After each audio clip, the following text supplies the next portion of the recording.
Hey everyone, this is Patrick, and it is time for another edition of Heavy Therapy. We've made it to my top 20 albums of the year. These 10 are going to be number 20 through 11, and they are in order, at least as far as at this moment in time. So let's begin. Number 20. We have Imperial Crystalline Entombment with Ancient Glacial Resurgence. This is out on Debbie Moore Morty Productions. This band has an interesting history. They are from Waldorf, Maryland, and from what I can tell, it's usually a one piece or sort of the vocalist whose name is Ice Sick Kill. I think is the main songwriter. They put out one album in 2004 and then they broke up. They anciently, glacially resurged themselves back into the world this year, and they put out their second LP. This is 10 tracks, 44 minutes of music. Came out on September 1st. This is blistering, fast, fun, heavy black metal. My favorite song on here is track 7, Savage Blizzard Stabbings. So that song brings in a bit of the production on here is a bit warm, ironically. That calls to mind more of a death metal production. And some of the riff style, there are Immortal style riffs on here, of course, but there's also Immolation style riffs on this black metal album. Another album I think of that I compare this album to regarding recent releases would be Marduk's album, or sort of Marduk's last few albums. So yeah, if you like blistering, fast, great riffs, heavy, stompy, headbanging parts in your black metal, check out Imperial Crystalline Entombment's Ancient Glacial Resurgence, my number 20 album of 2023. Next up is an album that deserves mentions, and I have seen it on multiple lists, and that is cool. This is Afterbirth with In But Not Of. This is their third LP. This band's from Long Island, New York. This came out on October 20th on Willowtip Records. Very cool aesthetic. The album cover and all of the different parts of the person standing here. Astronaut. There's a baby in the head. There's teeth. There's more mechanical machine parts. There's looks like what's more like guts and internal organs. There's, yeah. All the different parts of this album cover is a good representation of the music you're going to get. So the cover is Alex Lawn. 11 tracks, almost 36 minutes of music. You get Will Smith on vocals. He's also the vocalist for Artificial Brain and Reeking Aura. You get Cody Drasser on guitars. I think he's the main songwriter. Keith on drums and David on bass. If you don't know this band, progressive, brutal death metal will get you at least somewhat in the headspace of maybe what you're going to listen to. But I've never heard of a band like this. They are unique. They stand out. Side A is more straightforward, brutal death metal with some grind influence. Side B, more post-metal influences. I hear some black metal riffing. In fact, Side B is, the only brutal part of Side B is the vocals. So an assortment of influences such as Cryptopsy, System of a Down,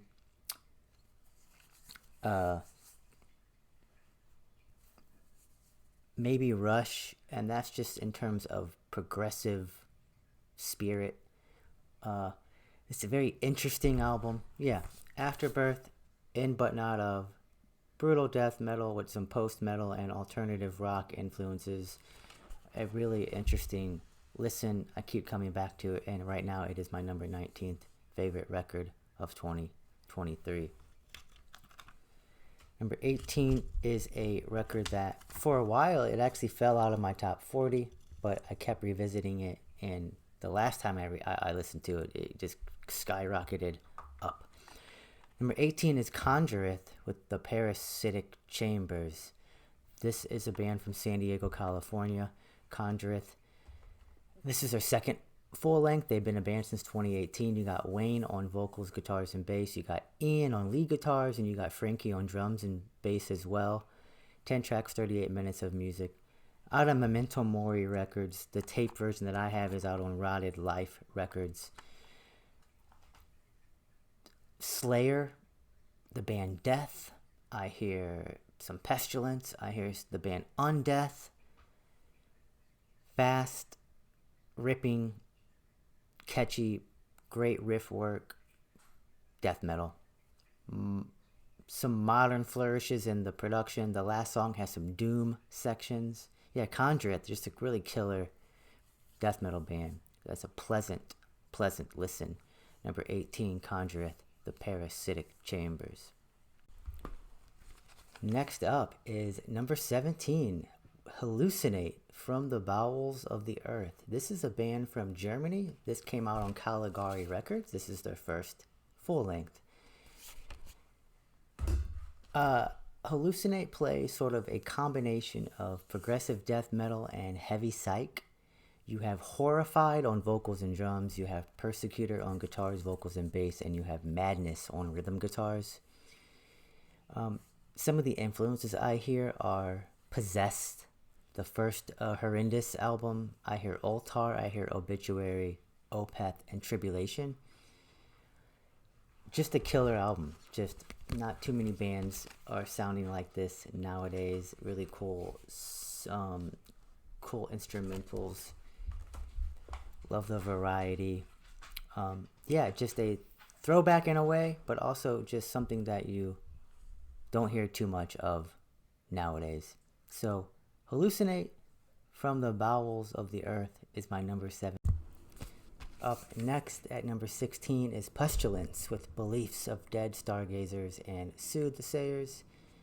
This came out on April 24th on Memento Mori and Rotted Life.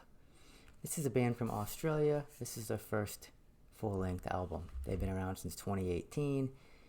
You got Taylor on guitars and vocals, Sean on bass, Anthony on lead guitars, and Earl on drums.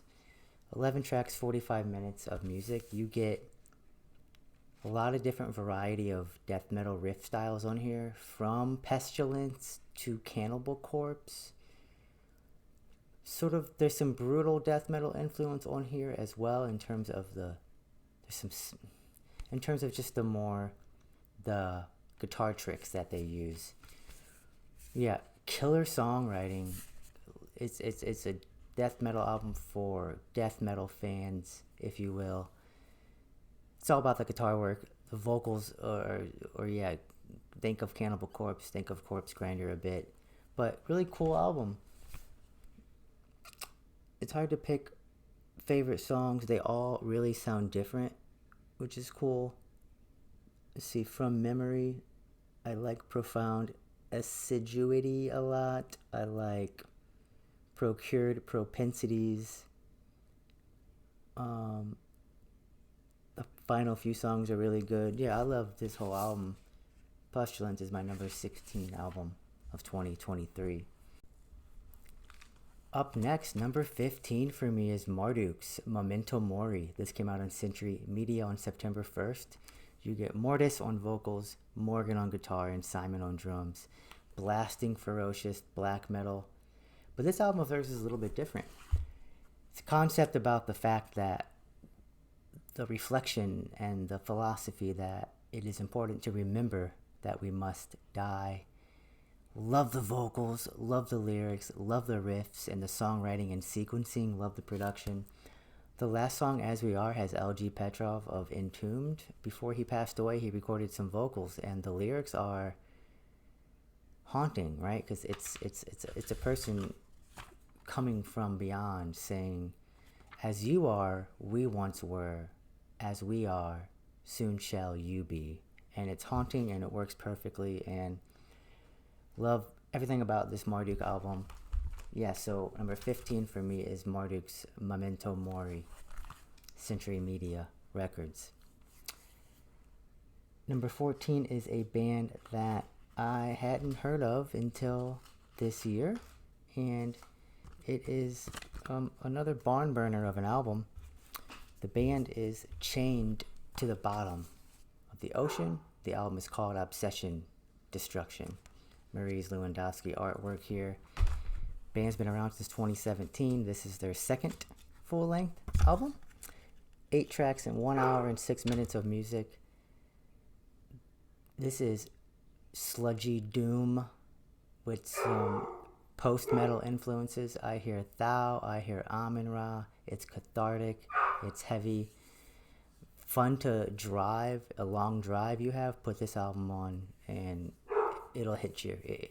It'll hit you most likely if you like albums that just take you into their atmosphere, into their world. Yeah, just heavy. The riffs get repetitive, which is the point of them. That's what they were constructed to do. They use them to be repetitive, but that can maybe that's gonna make or break the album for you if you don't like a lot of sort of repetitive sections. But that's what a doom, sludgy, sort of funereal album likes to do. Okay, number 13 is a debut album from the band Astriferous. This is Pulsations from the Black Orb. Look at that killer artwork there. This came out on Misako Un Oho Records. This band's from Costa Rica. They give you 8 tracks, 34 minutes, and 20 seconds of music. You have Federico on guitars and vocals. You have Felipe on guitars and vocals. Jose on bass and vocals, and then Jose on drums. I just really love the riffs on this album. I love the atmosphere. I love the variety of the riff styles that are played. So track 1 has this jazzy ambient intro. I should say track 1 is a jazzy ambient intro. It's called Intro, the Black Orb.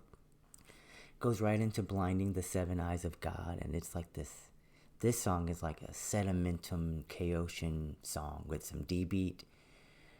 The next song, Teleport Haze, one of my favorites on the album. I hear more Biffic. I hear it, but it also starts to become more doomier by track 4. Track 5 is like an acoustic bridge called Forlorn and Immemorial. And then this album ends with 3 just absolute chuggy, heavy, cosmic death metal. So yeah, I hear Blood Incantation on this album as well. An amazing debut album and my number 13 album of 2023. Number 12 is another debut album, and this is Fossilization with Leprous Daylight. This band is from Sao Paulo, Brazil. They started in 2020. This is their first LP. It came out on September 8th. I should say Astriferous came out March 10th, so it was an earlier release that it stayed put. It kept getting in my rotation, and it stayed very high on my list, as you see. Fossilization was released by Everlasting Spew. You have Dig Trash on art. Dig Trash Art did the cover here. You have Vaca on bass, guitars, and vocals, and you have Paolo on drums. So I read and watched a couple of reviews on this album, and I think at first listen it seems like it's less doomier than their demo and their songs that they put on Splits last year, but I think that's a superficial take on this album. This is a death doom album. Track 7, Eon, is a good track to focus on here.